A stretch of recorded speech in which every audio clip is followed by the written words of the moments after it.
And welcome back to another video. In this video, we're gonna be rating all the Rubik cards. And as per usual, on the left side, I will have the playability indicated by the lore, and the right side, I will have the artwork indicated by the ink bottles. Starting out, we have a 2 uninkable 3/3, placed it with 2 Diablo Watchful Raven. Even though it's a vanilla card, it's an overstated vanilla card, for low cost, I think it could see play. I'm giving it a 2 playability and a 2 in artwork. Now we have a 2 inkable 3/3, question for nothing. Ares, God of War, Reckless, and Call to Battle. Once during your turn, whenever you put a card under one of your character or locations, you may ready a chosen character. If you do, that character can quest already for the rest of this turn. So, God of War is forcing a lot of challenging. I think that could be good. I'm gonna give Eddie's Inkable. I am gonna give this I'm giving it a 1 in playability and a 3 in artwork. I really like Ares or Ares. Next, we have a 3 inkable 1/3, quite with 2 Peter Pan, Evasive. So, yeah, I think it could be good. I think it's a 2-star in the playability and a 2-star as well in the art. Next, we have a 1 inkable 3/1, 1, Tinkerbell Fancy Footwear. And it's a vanilla card. It only has 1 strength. I don't see it being played at all. Though I think, if I'm correct, there's a shift to her, or a shift Bloodborne to her, this set. So we're gonna have to look at that card. But without seeing that card, I'm gonna give this a 1 in playability and a 2 in artwork. Sorry, that was my dog barking in the background. Next we have a 3 uninkable 5/3, question 1, Raksha, I think you pronounce that, Fearless Mother. On patrol, once during your turn, you may pay 1 less to move this character to a location. So location based, and unfortunately I don't think location are strong yet. And it's uninkable. That's also stings. I'm gonna give it a 1 in playability, but I'm giving it a 2 in artwork. Next we have a 2 inkable 3/3, question for 1, Sherlock Khan, Keen-Eyed Hunter. It's a vanilla card. I don't see it being played unless we get a good Bloodborne.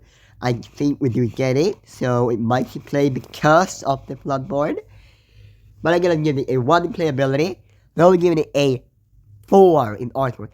I love how you can see the shadows on Sherlock Khan, and in not all, but a load of different ink colors on the leaves. Next we have a 6 inkable 6/6, question with 2, Rama, Vigilant Father, Protection of the Pack. Whenever you play another character with 5 or more attack, you may ready this character. If you do, he can't quest for the rest of this turn.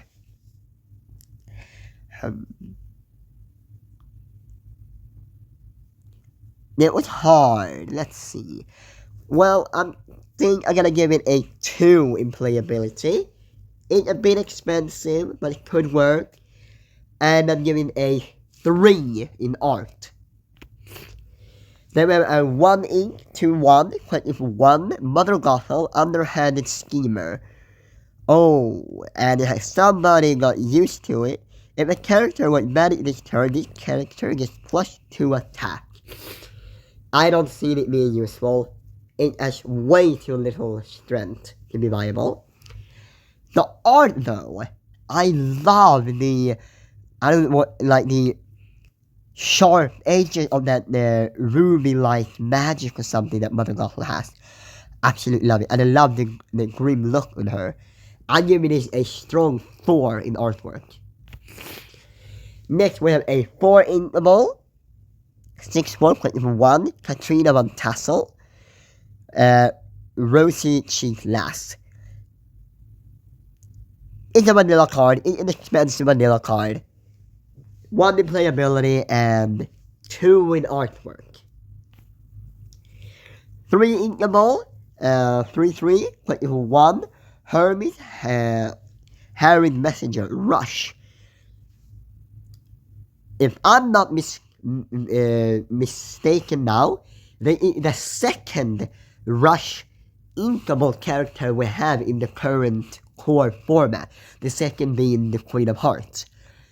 So I think this could see play because of that. And it had 1 more attack than Queen of Hearts. I'm giving this a 2 in playability and a 3 in artwork. I really love the stressed face Herbert has on his face. Or expression he has on his face. Next we have a 2 inkable, 3-2, 1, and a Whisper, boost 2. Beast, Aggressive Lord. That's mine. Whenever he challenges another character, if there's a card under this character, each opponent loses 1 more and you gain 1 more. I like that effect.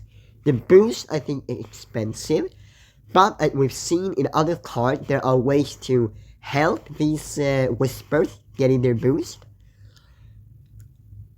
I'm gonna give it a hopeful 3 in playability and a 4 in art. Dang, it looks amazing. I love how you see that, I don't like, the translucent cape that not yet has been shaped. And you see he's carrying like, is that the trident from Ursula's Return, maybe? Next, we have the 3 inkable, 6-4. No questioning. Bronze, Ferocious Beast, Reckless. And it has no money. That's all Gargoyle do. If you have 3 or more cards in your hand, this character can ready. I think it is an amazing stat cost. And yes, it's early, but even though it's early, you are going to get 1 guaranteed attack before you have to manipulate your hand. And 6 is a lot of attack this early. And if you're facing something like Amber that like to boost the strength, I think it can be a really good card. I'm gonna give it a 2, even though I say good, I think it only has 2 in playability. And I give it a 3 in artwork because I love the gargoyles. Here we have the Tinkerbell I was expecting. Well, it's a 5-8, 5-3, 1, Tinkerbell, Temperamental Fairy. Shift 3, Harmless Diversion. When you play this character, exert chosen opponent character with 2 or less. Well, Shift 3 is that good? Well, it exerts, like you could use it with the other card we saw in Amethyst that gains the lore when you exert characters. Though I don't think it's very good. I'm giving this a 3, actually, though, because you do choose what to exert. 3 in playability and actually a 4 in artwork. I like how the dress sparkles, and you see like the lore pages around her. Next, we have a 6 in 5-5, quested with 2, David Santos. Charismatic leader. Learn from everything. During your turn, whenever one of your characters is banned, you draw a card. And what are you waiting for? Whenever this character quests, choose a character gain rush this turn. So you can basically force an opponent to have rush, and at the same time, because your character gains, when you draw a card when the character is banished, you can basically, like, as I see it, force an opponent to attack your weak characters, and then you draw a card. So like controlling a lot. This card does a lot, I think. Only problem I see is costing 6 ink. But actually, I'm gonna give it the benefit of the doubt. I'm gonna give it a 4 in playability and a 5 in artwork. Because I love to see the mecha gargoyles in the background, in the cavern. It looks like I don't know, watching Goliath on the screen, on the monitor back there. Really nice touch. Next, we have a 6 ink, 6/4, equipped with 2 hands, Brazen Manipulator, Jostling for Power. King and Queen characters can quest. Growing Influence. At the start of your turn, if an opponent has 2 or more ready characters in play, gain 2 lore. I see this as an answer to aggro decks, though it may be a little bit too late of an answer to aggro decks. I think it's really unfortunate it doesn't say princesses and princess as well. Then I think it would be really good. But as it is now, I'm giving hands 2 in playability and 2 in artwork.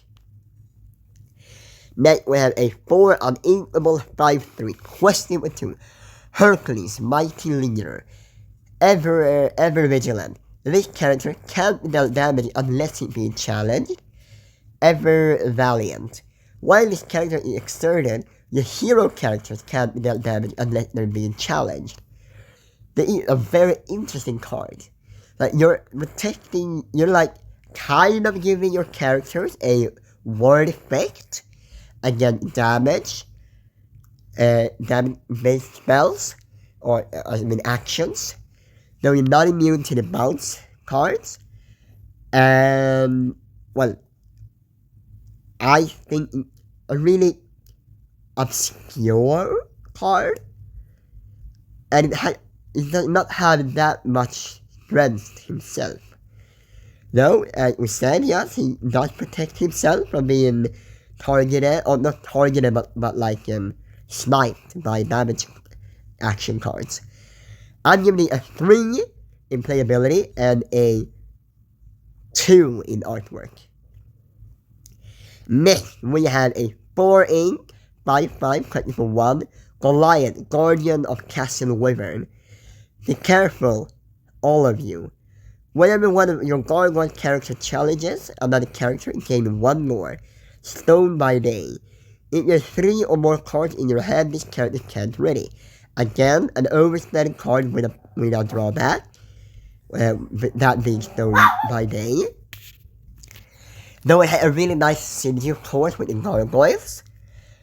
I'm gonna give it a hopeful 3 in playability and 5 in artwork, because I love the gargoyle, I said earlier, and I like how you see Lexington, Broadway, and oh no, have I forgot what his name is again?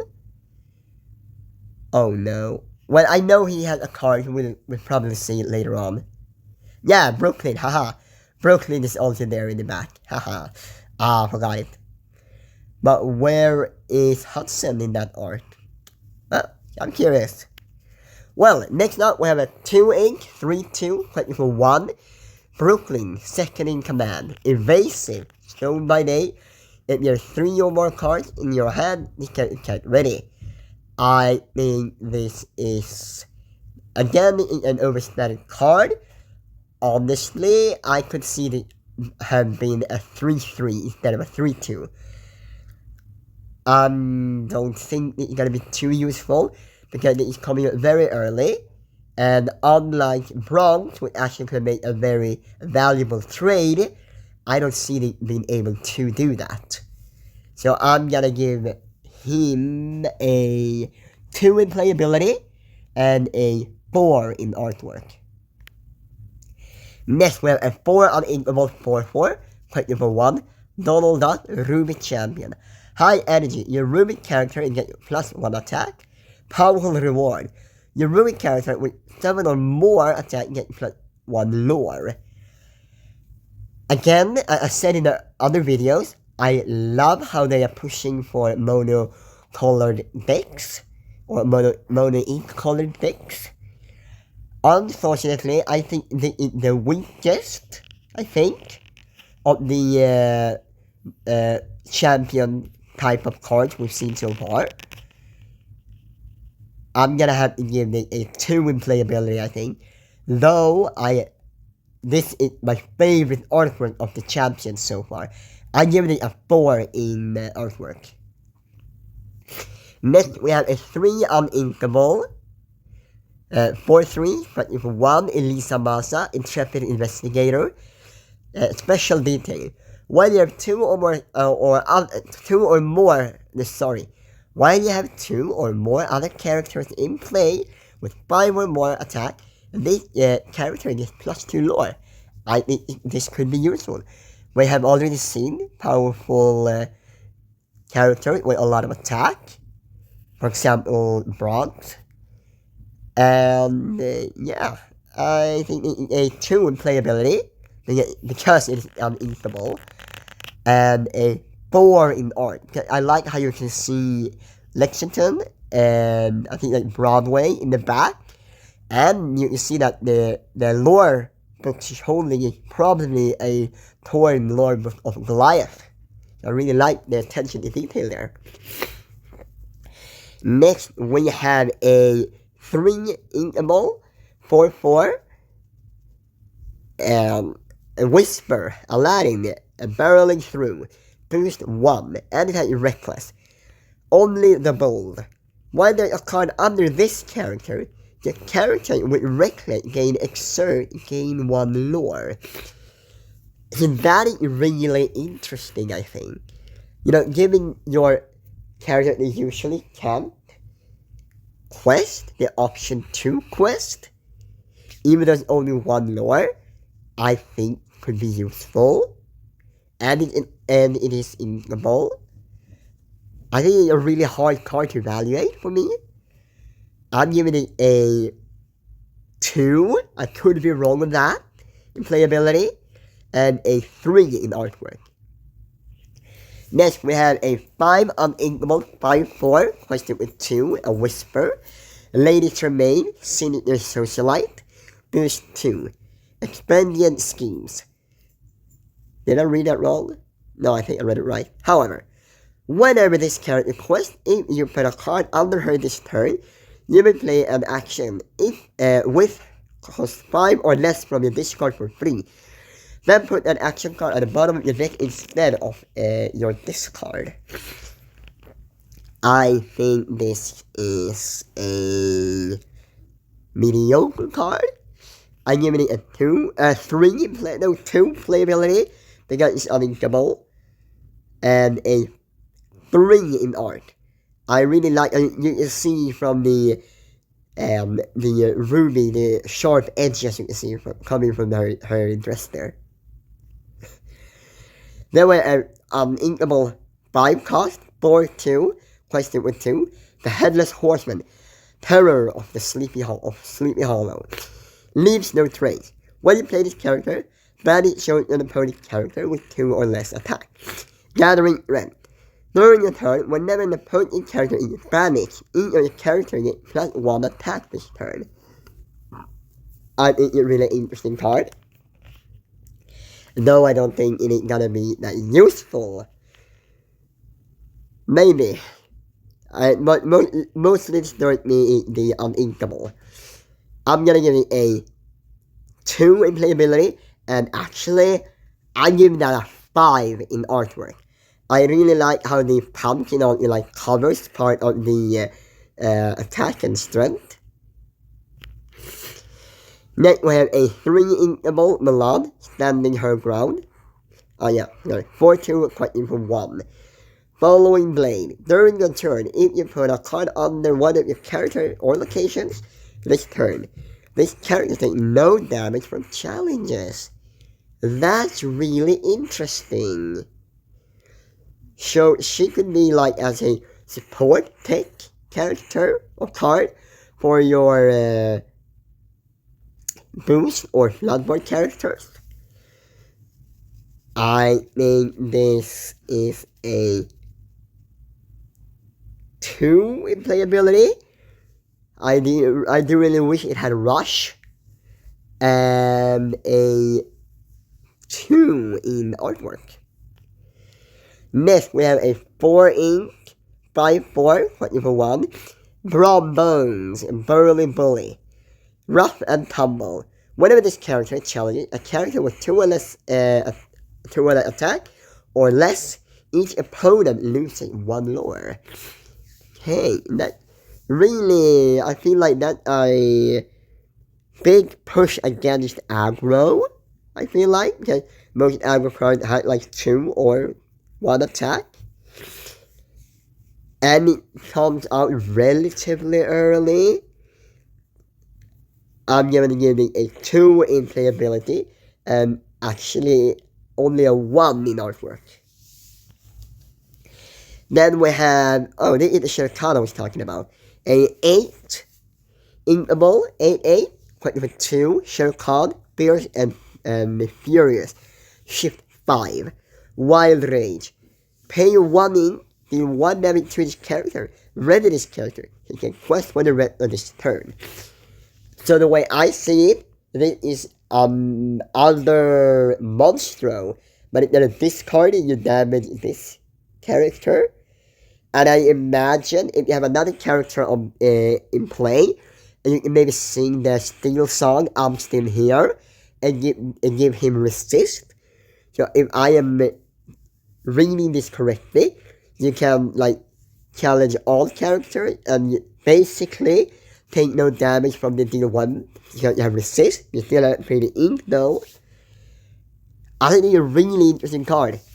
I'm gonna give him a hopeful 3 in playability. And I give it a 5 in artwork. I like how you see the like almost glowing stripes on him, and you see the ink colors in the back, and the I don't know like amethyst like magic or something that he seems to be attacking. Next, we have a action 2 cost. Next up, Olympus. If you have a character with 5 or more in play, you pay 2 less for this action. So you pay 0. Yeah. Ready chosen character. They can't quest for the rest of this turn. The next time they challenge another character, gain 1 lore. You should not underestimate cards that can cost 0. And a relatively easy way of doing that. I can imagine imagine playing this one after you played a bronze, for example. I think this is a 5-star card and a 5-star card in playability and a 3-star and 3 in the art. And with a 1 inkable action, get to safety. Play a location with 3 or less from your discard for free. So that's nice. Then if you have a location named Sleepy Hollow in play, draw a card. So dependent on how good the locations are, the action could be good, I think. But then you're gonna have to find a way to discard it. Obviously that's not a problem discarding if you have like Steel or Emerald. So I think it's an interesting card. I'm gonna give it a 2 in playability and a 1 in artwork. Next we have a 3 inkable time to go action. Banish chosen character of yours to draw 2 cards. If that character had a card under them, draw 3 cards instead. So you do have to banish your own. You become like a 3 draw 3. But if your character already is very low on strength, you can use this, as to gain that card draw instead of losing the cards. And inkable is very interesting indeed. I'm giving this a 3 in playability, and a 3 in artwork. I really like how they drawn Gaston in this picture or artwork. Next, we have 4 ink closely tail action. Exert all opposing characters with 2 or less attack. That's a nice effect. It comes out relatively early. Unfortunately, not as strong. I'm gonna have to give this 2 in playability and 2 in artwork. I like how you see the headless horseman in the back of the rock there. Next, we have, this is just a reprint of Dragonfire. Passing the counted in the set, I'm gonna rate it. Based on earlier play, I think I gotta give it a 3 in playability. Because, well, you do get to choose exactly what character you want to banish. And honestly, they get a 5 in artwork. I love how you see the flame engulfing the spines. And they're a dragon, and you know, if they're a dragon, I'm probably gonna like it. Next, we have a 1 ink item, Moosh's Rocket. Okay, I need firepower.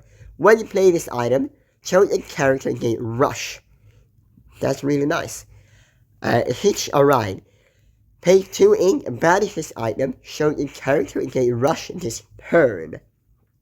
So, you can see it as a rush. Well, you can stockpile, then you can keep.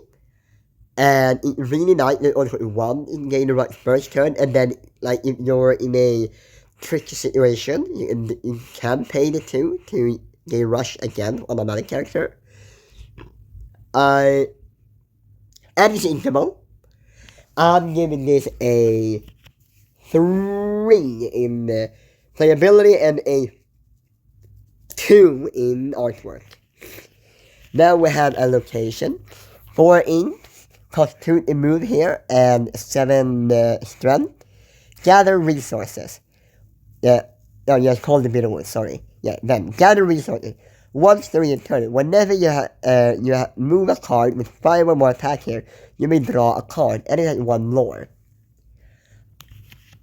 I think the moving is too expensive, and the location itself is also too expensive. So basically, if you want to use it the same turn you play, you're gonna use 6 ink to draw 1 card, and basically play a card that does almost nothing except gain 1 lore. If the opponent doesn't knock it out. I'm gonna give it a 1 in playability, I'm sorry, and a 2 in artwork. Next we have another location, 3 ink, and it costs 1 to move here, and 6 strength. The Sleepy Hollow, the bridge. Head for the bridge. Whenever a character quest while here, you may manage this location and gain 2 lore and give them evasive until the start of your next turn. I think this is a expensive way of giving a character evasive, and I feel there's more efficient way to gain lore. Again, I'm gonna give the location a 1 in playability, but I really like the artwork. It's getting a 3 in artwork, and I like to see the broken head of the headless horseman on the artwork. Thank you so much for watching this video. Do not forget that I have a giveaway scheduled in the description down below. Don't forget to like, comment, and share this video, and subscribe to the channel. And have an extraordinary day.